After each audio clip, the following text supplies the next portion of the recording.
Law has got no comparison. Law is incomparable. It exists irrespective of. We learn about life through questions. How do we manage that in a relationship? Can it also affect the circumstances? Are they able to really understand any? Why all these three things are linked together? So, what do we do of social media? To answer some of these, Mr. Praveen Mankar, founder of Pratibimb Charitable Trust, brings to you Face to Face. This week, we are talking about laws of the universe. When we aspire for something very strongly, the entire universe conspires to give it to us. We all are very familiar with this message, which implies that the universe has its own ways of balance and check. So, my question to you would be, what are the different laws of the universe? Oh my God, that's huge. That's a huge subject. Several laws, but I liked what you said, balance and checks. Yeah. The entire universe operates only under some specific laws. When you say law, first you're a lawyer, right? So you must first understand what is a law and forget the classical definitions of textbook of law.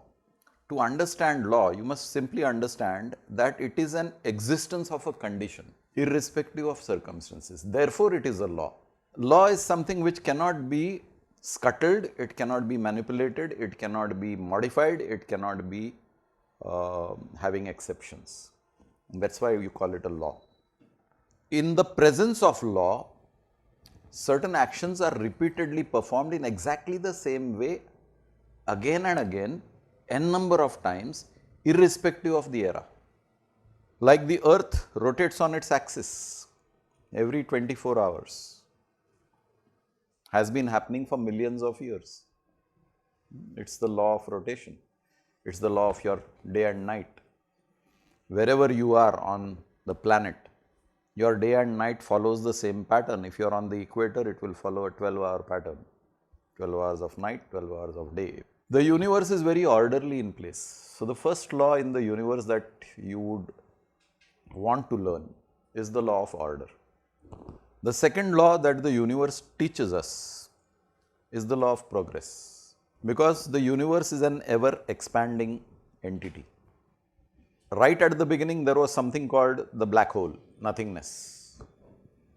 But from that nothingness, everything emerged. That means that nothingness had something in it which had the capability of creating anything and everything. And that something which was not defined earlier is now probably defined as a cosmic microwave background. When I say cosmic microwave background, it means there is an energy field that is operating in the entire universe. And when the energy changes its frequency and amplitude, it reveals itself in different forms.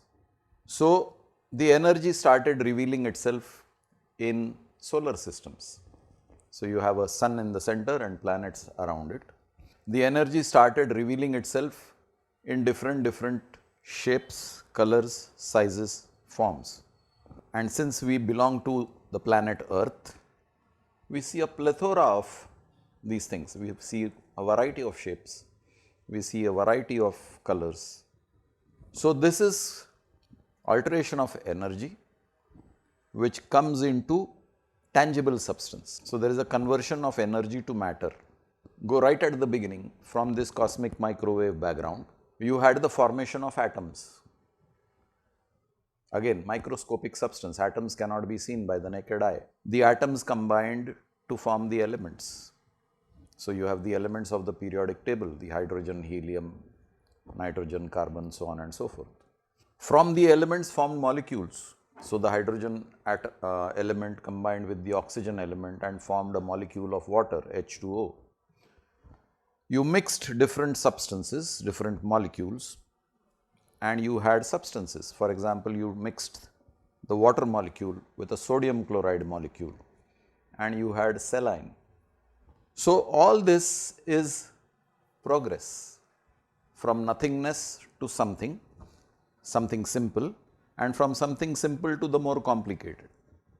And this thing is happening on an ongoing basis, continuously, with or without human knowledge. Okay? You may not know right now what planet is getting formed in the universe, in which galaxy. You may not know that, but it's happening. And that's why we discover that the universe is an ever expanding entity. So the second law is a law of progress. The third law is a law of cause and effect. For everything there is a cause, and whatever be the cause, it will show an effect corresponding to the cause. And therefore Newton has that law, every action has an equal and opposite reaction. The third corollary to this law is the law of give and take. So unless you give, you cannot take. Unless I empty out this receptor, I cannot fill it. If it is already full, I cannot fill it further. I have to first empty it out. So it has to give out its contents for it to become capable of receiving new content. Same with us human beings. Unless we give out, we don't become capable of receiving. So giving and taking is also a law as a corollary to cause and effect, because it is equal and opposite. The other law is the law of appearance. I appear so, but I am not so. So the truth is hidden behind the appearance. For example, I want to appear to be a goody-goody somebody in the society, but I am a nasty, lousy nobody within. People don't know because I appear to be so. My truth is different. So there is a law of appearance. Never get deceived by appearances. Classic example is of the sunset or the sunrise. They appear, the sun appears to rise or the sun appears to set. The truth is that the sun with respect to earth is static. It is the earth's rotation on its axis that gives you the appearance of a sunrise or a sunset. Similarly, we appear as human beings. The truth is that we all are life forms. We are not life, we are life forms. There is life throbbing inside us. In every cell in our body, there is life pulsating. And that is the truth which is not evident because it doesn't appear. So, appearance is a smokescreen, the truth is behind the appearance. That's another law. Yet another law of the universe is the law of attraction or law of magnetism. We attract in our lives those things which we deserve. We deserve. Now, this is a word which has to be understood carefully. I prepare myself through my lifestyle to become capable of receiving whatever comes to me in my life. Again, I am cautioning you, please listen carefully. I am not talking about good and bad. I am talking about what you deserve. Whatever I get in my life is what I deserve. If today I have arthritis, I deserved it. If today I have poverty, I deserved it. Why did I deserve it? Because I cultivated myself, knowingly or unknowingly, to become a subject that attracts these things in my life. I have attracted poverty, I have attracted broken relationships, I have attracted arthritis, I have attracted wealth, I have attracted peace, I have attracted harmony. So, good and bad is not the subject. The subject is attraction. What have I attracted in my life? So, that's yet another law. One more important law is the law of joy, gratitude and reverence. Because in today's society, we have foregone gratitude. We are not grateful for whatever we have received in life. There is no joy in our life. Very simple example. Whenever you receive something, at least appearance wise, your face lights up, you smile, and even for appearance sake, you say thank you. Whether you genuinely are happy or whether you are genuinely meaning that thank you is a separate subject. But let's say we believe your appearance to be true. You have said thank you and you have expressed your gratitude. Why? Because you have the joy of receiving something. You got a birthday present. Thank you. You smiled and you said thank you. So, joy and gratitude go together. Wife, husband, wedding anniversary. Husband forgets the wedding anniversary, doesn't bring any present for the wife, doesn't even wish her. Will the wife smile and say thank you for forgetting our anniversary? Definitely not. She will definitely be annoyed. So where there is no gratitude, there is annoyance, there is anger, there is disappointment, there is frustration. Joy and gratitude are the wings of the same bird, and they have to flap in unison for the bird to take off. When the bird takes off, it takes off towards reverence. Wherever there is joy and gratitude in a family, you will find people respecting each other. Today, family members don't respect each other because there is absence of joy. The children are not happy in the presence of their parents. The spouse is not happy in the presence of the spouse, so no joy. And why there is no joy? Because they are not grateful for what the parents have done for the children. The spouse is not happy for what the spouse has done for him or her. And therefore, there is neither joy nor gratitude. And because both these things are absent, both wings are not flapping, there is absence of reverence.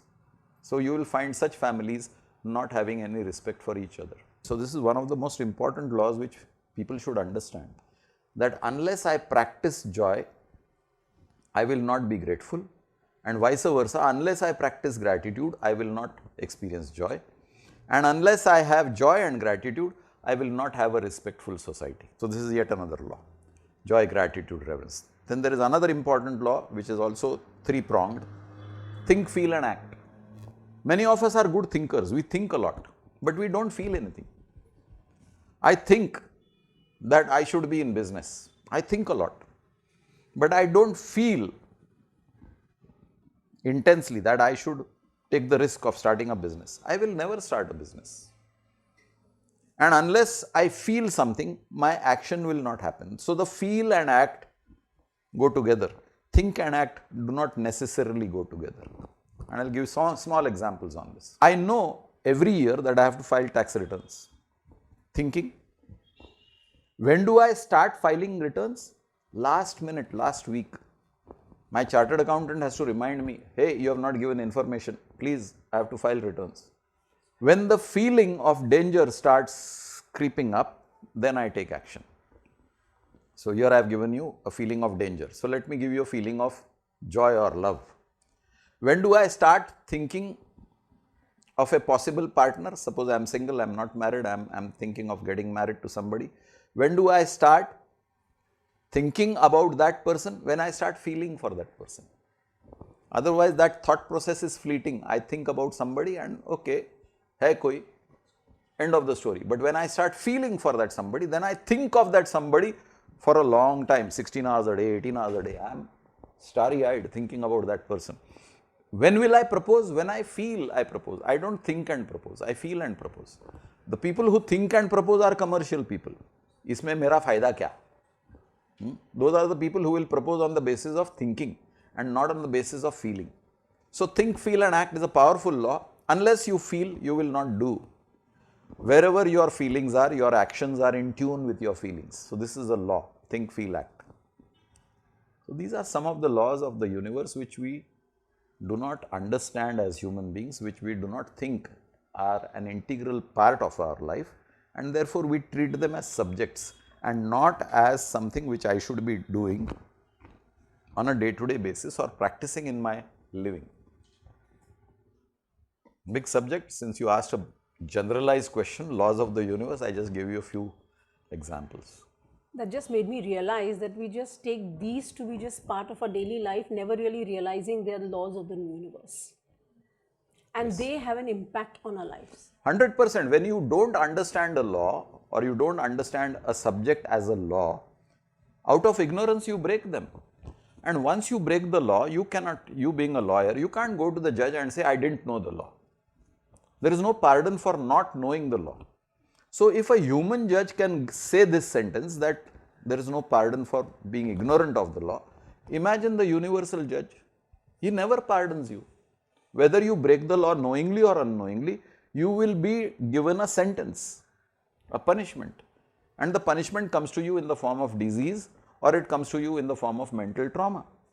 Whenever you have a physical ailment or you are mentally troubled, be sure that you are being punished by the universal judge. So in this manner, we don't need to make a conscious effort to follow the laws of the universe, or nature takes its own course. Otherwise, nature takes its own course. I mean, if you don't want to follow the law, be prepared to be punished. In the human case, the lawyer may miss you, the police may miss you, the judge may miss you, and you will escape. In the universal judgment, you will never escape because the records are perfect. When will you suffer? When you will be punished? How much will be the punishment? Is all commensurate, perfectly just. So, people who think I can escape, you may escape human justice, you can't escape universal justice. So nature takes its own course. Yes. So in this, would we say that even freedom and happiness is one of the laws of the universe? And how would we define that if it Freedom is your birthright. Whatever stage you are at, you are born free. There is no bondage. The only bondage is of the substance. Your soul is bonded by the substance in which it is enshrined. So we could say that is life a total sum of your action and reaction to it within the laws of the universe? Yes. Every action is equal and opposite. So that's how it sums up the whole thing, that the law of universe, that we just thought it's just a term that is used, which never really understood. The whole problem is we use a lot of terms without understanding. Law has got no comparison. Law is incomparable. It exists irrespective of. If you understand this, it exists irrespective of, then you have understood law. So that would make it a whole life. Life is a law. So it would be right to say that the universe exists in perfect harmony and order by virtue of these laws. Once we understand, apply and align ourselves with these universal laws, we will experience transformation in every area of our lives, beyond what we have ever dared to imagine. If you have some questions about life, please connect with us. Do not forget to like, share, subscribe, and press the bell icon for weekly updates.